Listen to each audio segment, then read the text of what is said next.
आपके साथ मैं अंजलि झा। बुलेटिन की शुरुआत करेंगे, लेकिन उससे पहले नजर डालते हैं हेडलाइंस पर। विकास कार्य में रुकावट बना प्रशासन, स्थानीय पार्षद ने लगाया आरोप। बीजेपी पार्षद पर लगाए विकास कार्य रुकवाने के आरोप। नशा मुक्ति अभियान को लेकर हुई बैठक, 2 फरवरी को निकलेगी जन चेतना रैली, युवाओं को किया गया जागरूक। झालावाड़ में देश का अनोखा रेलवे स्टेशन, 2 राज्यों के बीच रुकती है ट्रेन, स्टेशन के नाम पर बन चुकी है फिल्म। तारपीन बनाने की फैक्ट्री में लगी आग, लाखों का सामान जलकर हुआ खाक। पुलिस के आला अधिकारियों ने लिया घटनास्थल का जायजा। कार में शॉर्ट सर्किट से लगी आग, कार में 6 लोग थे सवार। मौके पर पहुंची फायर ब्रिगेड की टीम ने आग पर पाया काबू।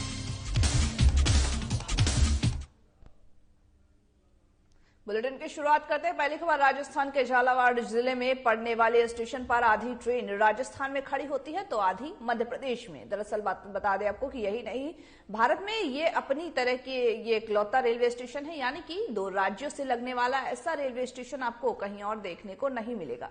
इस स्टेशन को एक और बात इसे खास बनाती है ये कि यहाँ पर लोग टिकट लेने के लिए राजस्थान में खड़े होते हैं और टिकट लेने वाला क्लर्क मध्य प्रदेश में बैठता है। ये रेलवे स्टेशन दिल्ली और मुंबई रेल रूट पर है। दरअसल मध्य प्रदेश के लोगों को हर छोटे बड़े काम के लिए भवानी मंडी स्टेशन ही आना पड़ता है और इसीलिए दोनों राज्यों के लोगों में आपसी प्रेम और सौहार्द भी दिखाई देता है। राजस्थान की सीमा पर स्थित लोगों के घर के आगे का दरवाजा भवानी मंडी कस्बे में खुलता है तो वहीं पीछे का दरवाजा मध्य प्रदेश के भैसंदा मंडी में खुलता है। वहीं साथ ही दोनों राज्यों के सीमावर्ती इलाके नशीले पदार्थों के कारोबार के लिए यह स्टेशन जाना जाता है, यानी कि मध्य प्रदेश में चोरी कर राजस्थान में भाग जाते हैं तो वहीं राजस्थान में चोरी कर मध्य प्रदेश में भाग जाते हैं। इतना ही नहीं, रेलवे स्टेशन के नाम पर एक फिल्म भी बनी है। इस कॉमेडी फिल्म का नाम है भवानी मंडी स्टेशन, जिसको सईद फैजान हुसैन ने निर्देशित किया है।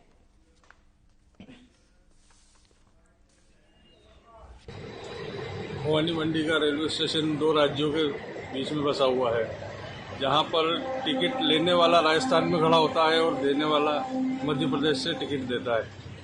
इस तरह की खासियत है। और इसके अलावा ये 2 राज्यों को मिलाता है एवं जब यहाँ से कोई यात्री जाता है तो राजस्थान से बैठता है और उतरता है तो मध्य प्रदेश में उतरता है। भवानी मंडी रेलवे स्टेशन की खासियत है सर कि ये एक अनोखा स्टेशन है। इसमें टिकट वाला एमपी में बैठता है और राजस्थान से टिकट लेते हैं। आज राजस्थान में हाँ, वो राजस्थान में है खड़े लेने वाले और टिकट देने वाला एमपी में। आधी गाड़ी राजस्थान में रुकती है और आधी गाड़ी एमपी में रुकती है। भाई साहब, भवानी मंडी रेलवे स्टेशन भारत का एक ऐसा रेलवे स्टेशन है जो कि 2 राज्यों में डिवाइड है। इसकी जो बॉर्डर है 20 सेंटर में आती है और यही इसकी सबसे बड़ी खासियत है कि जब भी ट्रेन आती है तो आधी ट्रेन तो एमपी में खड़ी होती है और आधी ट्रेन राजस्थान में खड़ी होती है। इसका एक अनोखा देखने को भी मिलता है कि जब भी कई फैमिलियां आती है तो इस चीज को देख के कहती है देखो मैं एमपी में बैठी हूँ, आप राजस्थान में। एक ही फैमिली के 2 मेंबर जब बैठे होते हैं एक कोच के अंदर तो एक एमपी में बैठा होता है और एक राजस्थान में बैठा होता है। ये सबसे बड़ी खासियत है इस भवानी मंडी रेलवे स्टेशन की, जो कि भारत का सबसे अनोखा स्टेशन है।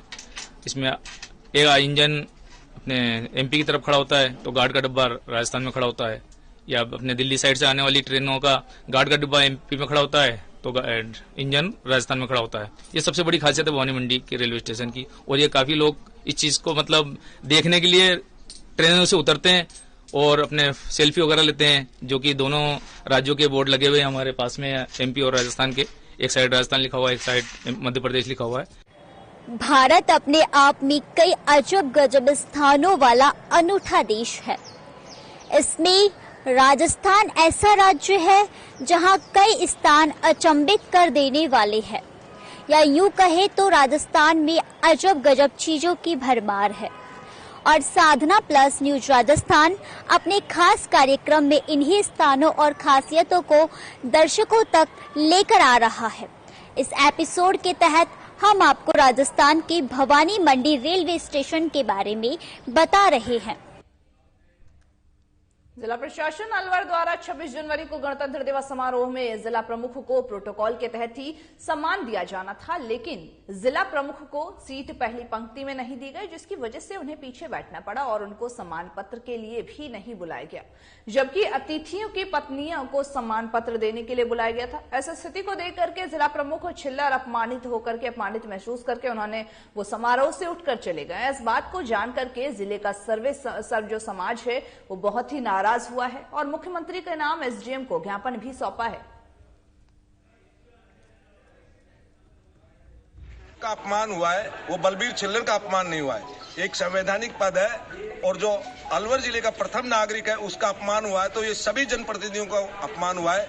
उसके संदर्भ में अलवर ग्रामीण विधानसभा के समस्त कार्यकर्ता आकर के उनके अंदर जो आक्रोश था उसको प्रकट किया है और एसडीएम साहब को ज्ञापन दिया है कि जो अधिकारी और जो मंत्री जो बदमाशी करवा रहा है उसके खिलाफ कार्रवाई होनी चाहिए। यदि कार्रवाई नहीं हुई तो क्या आपका हो रहेगा? कार्रवाई नहीं होगी तो यह आंदोलन किसान आंदोलन की तरफ जन आंदोलन हो जाएगा और इनको बताएंगे कि कैसे ऐसे होता है। मैंने तो पहले कह दिया कि ईंट से ईंट बजा देंगे, उसी तरह से यह आंदोलन आगे बढ़ेगा।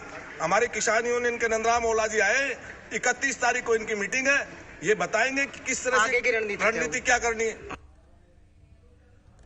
जयपुर में बढ़ती आबादी और जरूरतों को पूरा करने के लिए नगर निगम द्वारा बुनियादी ढांचा तो तैयार कर लिया गया, लेकिन अब इस कार्य में कई रुकावटें आने लगी हैं और इसका एक मुख्य कारण राजनीतिकरण माना जा रहा है। जहां जयपुर शहर के वार्ड नंबर 148 के पार्षद महेश सैनी ने सरकार पर आरोप लगाते हुए कहा कि जहां जहां कांग्रेस के पार्षद है वहां पर विकास के कार्य होने दिए जा रहे हैं और जहां बीजेपी के पार्षद है वहां मंजूर किए गए कार्य को भी प्रशासन के जरिए रुकवा दिया जा रहा है। उन्होंने यह भी बताया कि हमारे वार्ड में सीमेंट सड़क का निर्माण किया जाना था, जिसके चलते ही विधायक निधि से यह सड़क मंजूर करा करके इसका निर्माण कार्य भी शुरू कराया गया था, लेकिन सरकार की कूटनीति के चलते कुछ प्रशासनिक नुमाइंदे आकर के निर्माण कार्य को रुकवाने में लग गए, लेकिन जनता के आक्रोश और पार्षद की सजगता के चलते उन्हें बेरंग ही वापस लौटना पड़ा। जनता और पार्षद की यही मांग है कि सरकार विकास के कार्यों में ध्यान दे, न कि हो रहे कामों को रुकवा कर उसमें रोड़ा बने। 48 लगता है विधायक कोष से यहाँ इस रोड का सीसी रोड का निर्माण कार्य चालू हुआ था, पर किन्हीं कारणों के चक्कर में ये 1 स्टार जो ट्रैफिक सरकारी तंत्र को रोकने का काम कर रहे हैं। ये रोड सरकार द्वारा बनाई जा रही है और उनकी द्वारा विधायक साहब द्वारा ये रोड को पास किया गया। ये ऐसे कह रहे हैं, पहले तो इस काम को रोक दिया गया कि आप साहब परमिशन लाइए, अब कह रहे हैं कि साहब हम इस काम की परमिशन नहीं, आप जो गाड़ी ला रहे हो ना उसकी परमिशन चाहिए। सरकारी काम में किस चीज की परमिशन चाहिए? ये जो गाड़ियां चल रही इनकी भी परमिशन चाहिए इनको। जो ट्रक आते हैं उनके लिए तो पुलिस उनको कुछ नहीं रोकती, ये जनहित में काम हो रहा है और इसको ये रोकना चाहते हैं। इसके पीछे स्पष्ट है कि कहीं ना कहीं भेदभाव की, या ये कोई किसी के लिए पार्षद के लिए नहीं बन रही सरकार, ये सड़क ये लोगों के लिए सड़क बन रही है। लोगों के सड़क पे तो बन रहे रुकावट डाल रहे हैं और प्राइवेट ठेकेदारों के रोज ट्रक इधर उधर आते हैं। अभी पुलिस वाले एक आए, कहते आप ट्रकों की परमिशन लेके आओ, यहाँ ट्रक आएंगे इसकी परमिशन चाहिए, उनके लिए परमिशन नहीं है। हजारों रुपया उनसे हजारों रुपया पुलिस वाले रिश्वत लेते हैं, तो यहाँ क्योंकि रिश्वत नहीं मिलती तो जनहित में काम रोक रहे हैं। सरकार अपने अधिकारों का दुरुपयोग कर रही है। किसी भाजपा क्षेत्र में काम होता है तो उसको रुकवाने की जो ओछी मानसिकता है ये बिल्कुल भी ठीक नहीं है। अब अगर पार्षद ने अपने विधायक कोटे से सीसी रोड का निर्माण करवाना चाहे, लोगों के हित के लिए, अपने घर की तो बनवा नहीं रहा, और वो विधायक जो यहाँ की अपेक्षा करती है अपने आप को या जो भी चाहती है, इस तरह से अप्रत्यक्ष रूप से कहूंगी कि किसी काम को अगर बना नहीं सकते हो तो कर रहे काम को बिगाड़ने का प्रयास न करें, ये बिल्कुल ठीक नहीं है। क्योंकि ये जनता की आवाज है कि यहाँ उनको चाहिए जो जरूरत है, तो पार्षद जी यहाँ मौजूद होकर उस काम को कराने का इनिशिएटिव ले रहे हैं तो अप्रिशिएट नहीं करते तो रोकने की कामना नहीं करते।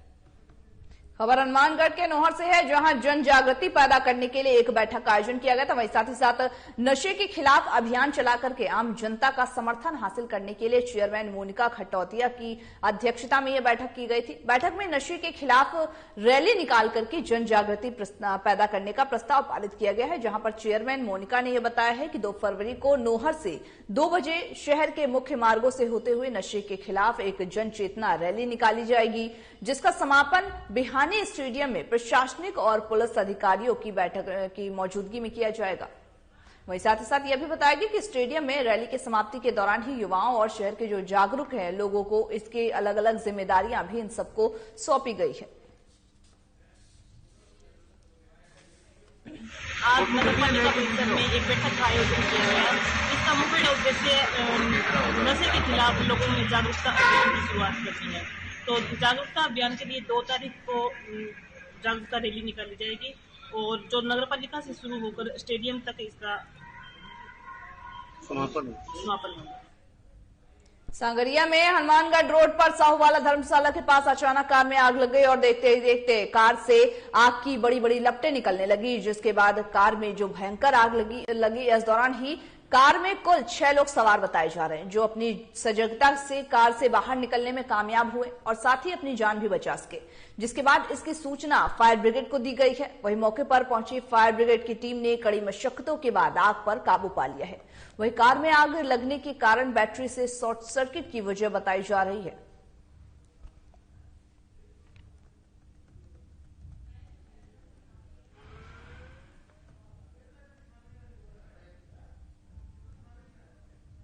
जयपुर के जमवा रामगढ़ क्षेत्र में धुलारावजी में तारपीन तेल बनाने की फैक्ट्री में अचानक भीषण आग लगी। बता दें कि फैक्ट्री मालिक घर में ही था और फैक्ट्री चलाता था और अचानक अज्ञात कारणों से फैक्ट्री में आग लग गई। देखते ही देखते आग की जो लपटें थी वो तेजी से फैल गई। घटनास्थल पर ग्रामीणों की भीड़ भी इकट्ठा हो गई, जिसके बाद लोगों ने फायर ब्रिगेड को इसकी सूचना दी, जहां फायर ब्रिगेड की टीम ने कड़ी मशक्कतों के बाद आग पर काबू पा लिया है। वहीं आपको बता दें कि घटना की सूचना मिलने पर जमवारगढ़ की जो पुलिस है वो मौके पर पहुंचे हैं और घटनास्थल पर वो जायजा ले रहे हैं। घटनास्थल पर आरपीएस अधिकारी भी वहां पर मौजूद नजर आए हैं।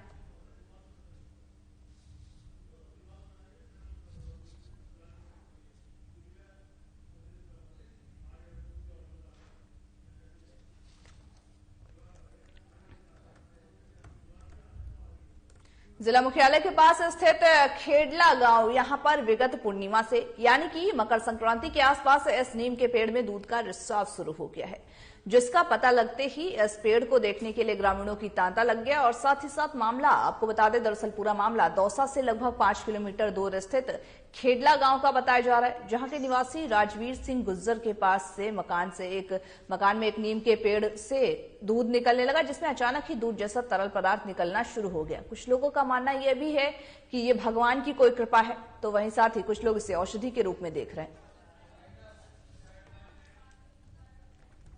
खबरें राजस्थान के हमारे इस बुलेटिन में बस इतना ही। मुझे दीजिए इजाजत और तमाम बाकी खबरों के अपडेट्स के लिए बने रहिए हमारे साथ और देखते रहिए साधना प्लस न्यूज।